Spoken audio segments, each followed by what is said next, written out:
नमस्कार दोस्तों, self made tutorial में एक बार फिर से आपका स्वागत है। आज के इस लेक्चर सीरीज में आप देखेंगे ये जो टॉपिक है वो आधुनिक भारत के इतिहास से लिया गया है, यानी मॉडर्न इंडियन हिस्ट्री। तो मॉडर्न इंडियन हिस्ट्री जब हम पढ़ना शुरू करते हैं तो सबसे पहले ये एक बात कहें कि जो बात उभर के मन में आती है कि मॉडर्न इंडियन हिस्ट्री स्टार्ट कब से होता है, तो ये आता है कि अंग्रेज़ों के आगमन से। लेकिन मैं एक बात और कहना चाहूँगी कि अंग्रेज़ों के आगमन से आधुनिक भारत का इतिहास शुरू नहीं होता, क्योंकि अंग्रेज़ों का आगमन तो वैसे जहांगीर के समय में ही हो गया था, लेकिन वो एक व्यापारी के रूप में थे। लेकिन जैसे ही मुग़ल साम्राज्य का पतन शुरू हुआ और मुग़ल साम्राज्य के पतन के बाद अंग्रेज़ जो 1600 ईस्वी में ही आ चुके थे, वो एक व्यापारी के रूप में, एक धर्म प्रचारक के रूप में अपना कार्य कर रहे थे।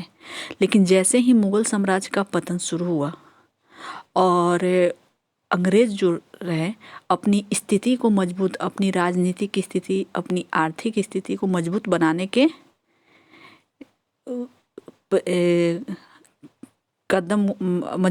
के लिए अपना कदम आगे बढ़ाने लगे। तो चलिए, इसमें तो मैं आधुनिक भारत का इतिहास जब हम पढ़ते हैं तो सबसे पहला बात आता है कि जब आधुनिक भारत अंग्रेज़ों का जब आगमन हुआ या अंग्रेज़ों ने जब अपनी राजनीतिक सत्ता मजबूत करने की कोशिश की या मुग़ल साम्राज्य का जब पतन हुआ, उस समय भारत की आंतरिक दशा कैसी थी, यानी उस समय क्या कुछ घटित हो रहा था भारत के विभिन्न क्षेत्रों में, उसकी चर्चा करेंगे। एक तो मुग़ल साम्राज्य का पतन हुआ था, मुसलमानों का अंग्रेज़ों का आगमन हुआ था, तो इससे सबसे पहले मुसलमानों पर क्या प्रभाव पड़ा, उन सब भारत मुस्लिम साम्राज्य का क्या प्रभाव पड़ा, फिर अंग्रेज़ों का आगमन हुआ, उनका क्या प्रभाव पड़ा, इन सब बातों का हम लोग जिक्र करेंगे। यानी कि प्रश्न ये बनता है, टॉपिक ये है कि 18वीं सदी में भारत की आंतरिक दशा। 18वीं सदी का मतलब हो गया 1700 से स्टार्ट। तो अंग्रेज़ों का तो वर्चस्व कायम हुआ, उनकी सुपरमेसी, पावर ऑफ सुपरमेसी उनकी जो कायम हुई भारत में, वो ही 1757 और 1764 के बाद, यानी पलासी और बक्सर युद्ध के बाद। लेकिन उसके पहले क्या आंतरिक स्थिति कैसी थी भारत की, चलिए देख लेते हैं एक नज़र में। ये इम्पोर्टेंट क्वेश्चन है, आपको समझने के लिए भी है, तो इसको देखते हैं। सबसे पहले हम एक पृष्ठभूमि के रूप में इसको लिख सकते हैं कि मुग़ल साम्राज्य के पतन के बाद 18वीं सदी के अंत में भारत ब्रिटेन के अधीन हो गया। पहली बार वह इतिहास में एक ऐसी विदेशी शक्ति द्वारा शासित होने लगा था जो भारत से हजारों मील की दूरी से उसके शासन की बागडोर संभाले हुई थी और उसके भविष्य का निर्णय कर रही थी। इस तरह 18वीं सदी में भारत की आंतरिक स्थिति में हलचल मची हुई थी, जिसके उत्तरदायी कारण मैं आगे जिक्र करूंगी। यानी कि 18वीं सदी में एक ऐसी सत्ता आ रही थी, 17वीं सदी में अंग्रेज के रूप में एक ऐसी सत्ता आ रही थी जो भारत से हजारों मील की दूरी पर स्थित थी और वहीं से अपना निर्णय सुना रही थी। इसलिए एक क्वेश्चन अगर आपके मन में ये भी आता है कि आपने या हमारे देश ने, हमारे वीर जो भी क्रांतिकारी थे, ये क्रांतिकारी के रूप में मुगलों के समय में क्यों नहीं उभरे, क्यों नहीं मुगलों से उन्हें स्वतंत्रता चाहिए थी। इसका सीधे सा जवाब है कि मुगल जो आए भारत में, भारत के ही होकर रहने लगे। वो सही बात है कि वो टैक्स लेते थे, वो टैक्स का खर्च भी भारत में ही करते थे। लेकिन अंग्रेज क्या था कि अंग्रेज बाहर से आए थे और यहाँ से बस इनकम करके, यहाँ से कमाकर, यहाँ की संपत्ति को लूटकर वो अपने विदेश ले जाते थे, अपने यहाँ ले जाते थे। भारत को कुछ हासिल नहीं होता था। इस कारण से यहाँ के जो भी भारतीय थे, जो भी क्रांतिकारी थे, उन्होंने अंग्रेज़ों को खदेड़ने के लिए या अपना स्वाधीनता या स्वराज हासिल करने के लिए उन्होंने आंदोलन की शुरुआत की। चलिए, तो सबसे पहले जो देखते हैं कि 18वीं सदी में भारत की आंतरिक दशा कैसी थी। तो सबसे पहले देखेंगे भारत में मुगल साम्राज्य का प्रभाव। तो भारत में मुगल साम्राज्य का क्या प्रभाव पड़ा? तो सबसे पहले देखिए यहाँ पे जैसे जिक्र हुआ है कि 13वीं शताब्दी में मुसलमान विजेताओं द्वारा मुस्लिम साम्राज्य स्थापित करने से भारत में एक नई संस्कृति ने प्रवेश किया। ये सही है कि 13वीं सदी में, यानी कि जब सल्तनत काल की भारत में स्थापना हुई थी और उस समय जो सल्तनत काल स्थापित हुई, मुस्लिम साम्राज्य की स्थापना हुई, उससे एक नई संस्कृति ने प्रवेश किया और उस समय भारत में एक जटिल स्थिति पैदा हो गई। लेकिन जो जटिल स्थिति पैदा हुई क्योंकि एक मुस्लिम शासक भारत में शासन करने लगे, लेकिन उससे भारतीय समाज में जाति एवं आर्थिक आधार में कोई अधिक परिवर्तन नहीं हुआ। उद्योग और व्यापार में भी कोई परिवर्तन नहीं हुआ। इसके अलावा प्रशासन कार्यों में भाग न लेने वाला अधिकारहीन लोक वर्ग कायम रहा। हिंदू मुस्लिम दो वर्गों में थे, एक अधिकार संपन्न और एक अधिकारहीन वर्ग। राजनीतिक प्रणाली में भी कोई अंतर नहीं आया। प्रशासन और जनता का संबंध कच्चे धागों से बंधा था क्योंकि प्रशासन का कार्य क्षेत्र सीमित था और प्रशासन सिर्फ साम्राज्य में अव्यवस्था रोकने के लिए सेना खड़ी करता था और सेना का खर्च उठाने के लिए कर की उगाही करता था। विधि निर्माण उसके कार्य क्षेत्र से बाहर था कारण कि विधि निर्मात्री संस्थाएं नहीं थी। दीवानी तथा व्यक्तिगत मामले अधिकतर गैर सरकारी संस्थाओं द्वारा निपटाए जाते थे। यानी कि भारत पर मुस्लिम साम्राज्य का जो प्रभाव रहा वो भारतीय समाज को कुछ ज़्यादा प्रभावित नहीं कर सका, क्योंकि मुसलमानों का आगमन भारत में तो वैसे 712 में हुआ था, लेकिन यहाँ शासन सत्ता मुस्लिम शासन सत्ता स्थापित हुई थी 13वीं सदी में, यानी कि 1206 ईस्वी में, जब कुतुबुद्दीन ऐबक ने गुलाम वंश के रूप में सल्तनत की स्थापना की थी। चलिए अब हम थोड़ा बात करेंगे धार्मिक क्षेत्र के बारे में कि धार्मिक क्षेत्र में क्या कुछ मुस्लिम साम्राज्य का प्रभाव पड़ा। तो एक तो बात हम जानते हैं कि धार्मिक क्षेत्र में उस समय हिंदू धर्म था, तो उसमें बहुत सारे अंधविश्वास फैले हुए थे, जबकि अधिकांश बुद्धिजीवी वर्ग पर इस्लाम का प्रभाव कम पड़ा। परंतु हिंदू मुसलमानों में विचारों का आदान प्रदान हुआ, फलतः हिंदुओं में कई नए मतों और संप्रदायों का जन्म हुआ। ये तो बात सही है, कई नए मत जैसे चिश्ती संप्रदाय, इसके अलावा अनेक सूफी मत, इन सब का जन्म हुआ। साहित्य और कला के क्षेत्र में भी हिंदू मुस्लिम शैलियों का बहुत अधिक सम्मिश्रण हुआ। कानून के क्षेत्र में पारस्परिक आदान प्रदान कम हुआ। यद्यपि सांस्कृतिक सामंजस्य कायम हुआ, किंतु वर्ग एवं संप्रदाय के कठोर सांचे में जकड़े होने के कारण राष्ट्रीय चेतना जागृत नहीं हो पाई। अकबर के अलावा किसी मुस्लिम सम्राट ने राष्ट्रीय चेतना को बढ़ावा नहीं दिया, जिसके कारण आगे चलकर मुस्लिम मुगल साम्राज्य का अंत हो गया। यानी कि मुस्लिमों के आगमन से एक सांस्कृतिक सामंजस्य तो कायम हुआ, जो नई नई शैलियाँ, स्थापत्य शैली हो, पुस्तक निर्माण हो, रीति रिवाज हो, इन सब का थोड़ा आदान प्रदान हुआ। लेकिन एक बात कही जाती है, एक राष्ट्रीयता कायम करना, यानी कि एक देश के हित में, एक झंडे के नीचे कायम करना, देश के हित में कार्य करना, ये किसी शासक नहीं कर पाए। किसी शासक ने ऐसे करने की हिम्मत नहीं दिखाई, बस एक को छोड़कर, वो अकबर। तो ये चीज़ें देखने को मिली और ये चीज़ें राष्ट्रीयता नहीं पनप पाया, राष्ट्रीयता को बढ़ावा किसी शासक नहीं दिया, जिसका कारण था मुगल साम्राज्य का पतन। दूसरा जो टॉपिक आपको दिखता है वो है 18वीं सदी के आरंभ में भारत या मुगल साम्राज्य की स्थिति। ठीक है, औरंगजेब के काल में मुगल साम्राज्य अपनी उन्नति के चरम शिखर पर पहुंचने के बाद पतन की ओर जाने लगा। ये बात सही है कि औरंगजेब के समय में मुगल साम्राज्य अपने पतन की तरफ जा रहा था और 1707 में औरंगजेब की मृत्यु हो गई और इस तरह से मुगल साम्राज्य के पतन की प्रक्रिया तेज हो गई। औरंगजेब के बाद अब हम यहाँ देखेंगे 18वीं सदी में हमें देखना है कि उस समय आंतरिक स्थिति क्या थी।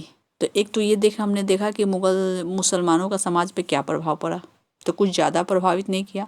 लेकिन उस समय आंतरिक स्थिति में हम मुगल साम्राज्य का जो पतन शुरू हुआ था या मुगल साम्राज्य की जो स्थिति थी उस समय वहाँ के शासकों की क्या स्टेटस था, यानी जो उच्च और योग्य जो मुगल साम्राज्य शासक था वो था औरंगजेब, और उसकी मृत्यु हो चुकी थी। तो औरंगजेब की मृत्यु के बाद बहादुर शाह, उसके पुत्र औरंगजेब की मृत्यु के बाद बहादुर शाह गद्दी पर बैठा, और बहादुर शाह की मृत्यु 712 ईस्वी में मुगल राजनीति और उत्तराधिकारी के युद्ध में एक नवीन तत्व ने प्रवेश किया। अब तक गद्दी के लिए संघर्ष शाही राजकुमारों के बीच होता था। अब गद्दी के लिए, गद्दी मैंने लिख दिया गद्दी के लिए जो संघर्ष होता था शाही राजकुमारों के बीच, और सामंत उसके सिंहासनासीन होने में मदद करते थे।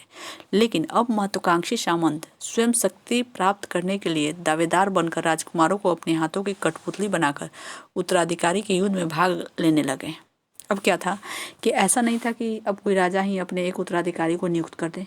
उस समय इतना ना दरबार में षड्यंत्र फैला हुआ था, साजिश फैली हुई थी कि जो दरबारी थे, जो दरबार के प्रमुख सामंत होते थे, वहीं आपसी षड्यंत्र करके वहीं सुनिश्चित करते थे कि वो किस राजकुमार को गद्दी देंगे।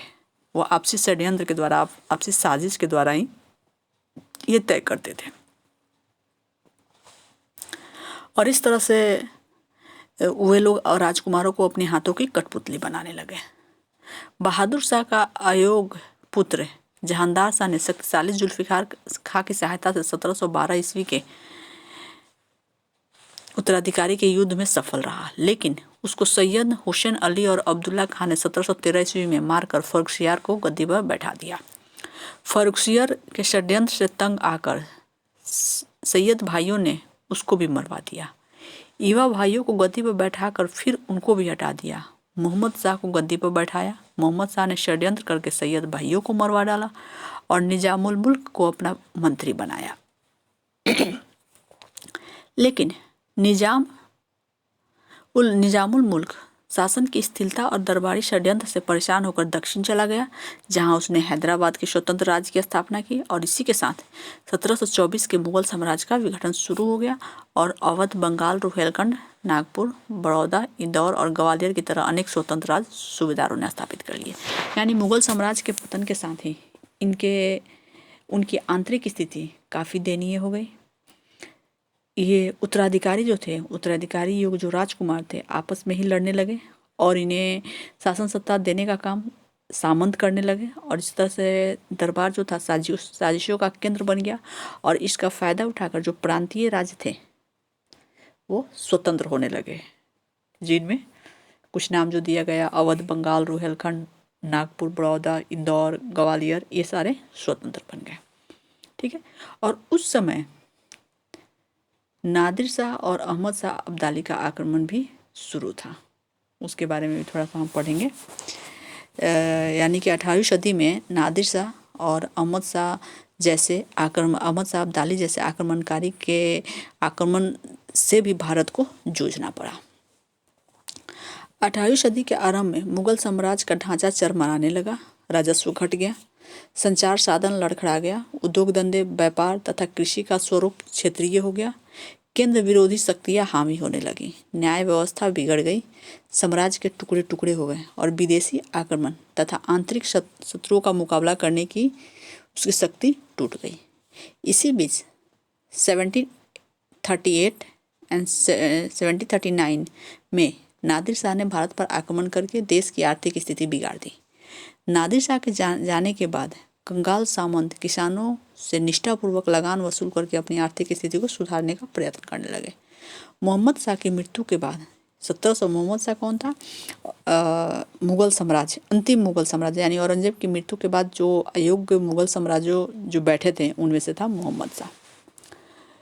1748 ईस्वी में गृह युद्ध इन्हें बेईमान किसानों के बीच मृत्यु के बाद 48 में गृह युद्ध इन्हीं बेईमान किसानों के बीच छिड़ गया, जिसके कारण उत्तर पश्चिमी इलाकों की स्थिति असुरक्षित हो गई और इस मौके का फायदा उठाकर अहमद शाह अब्दाली लगातार आक्रमण करने लगा, जिसके कारण मुगल साम्राज्य का तेजी से विनाश हो गया। और इस तरह से मुगल सामंतों के आत्मघाती आंतरिक संघर्ष से 1761 ईस्वी तक मुगल साम्राज्य का वास्तविक शासन दिल्ली और आगरा के आसपास तक सीमित रह गया।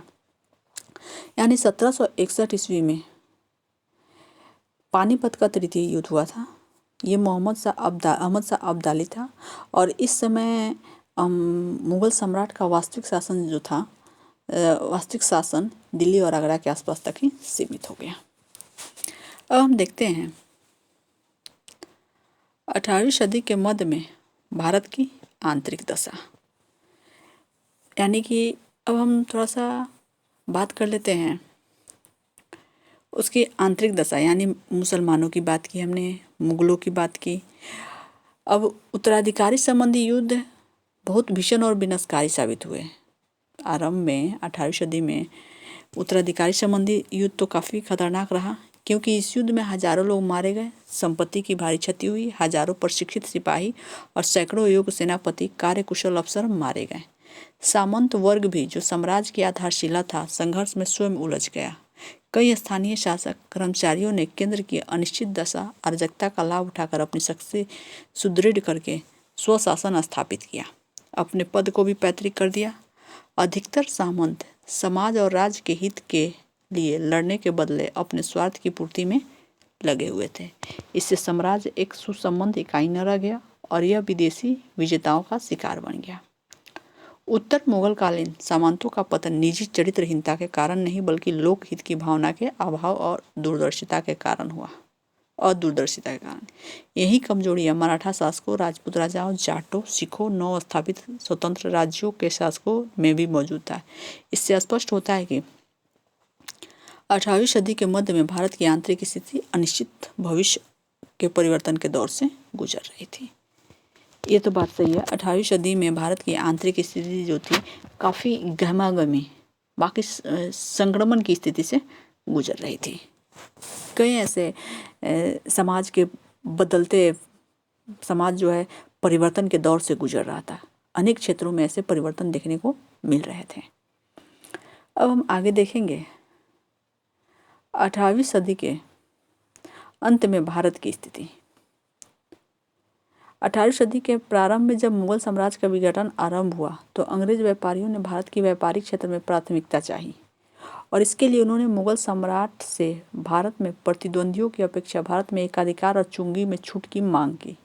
लेकिन ये ध्यान रखिएगा, प्रतिद्वंदियों की अपेक्षा, यानी कि जो व्यापारी थे भारत के पहले से, भारतीय व्यापारी, उनकी तुलना में ये अंग्रेज जो थे मुगलों से बोले, मुगल उस समय जो शासक थे, कहा कि जो छूट आप इस भारतीय को देते उससे ज़्यादा छूट हमें दीजिए। ऐसी एक घटना भी है जब फर्रुखसियार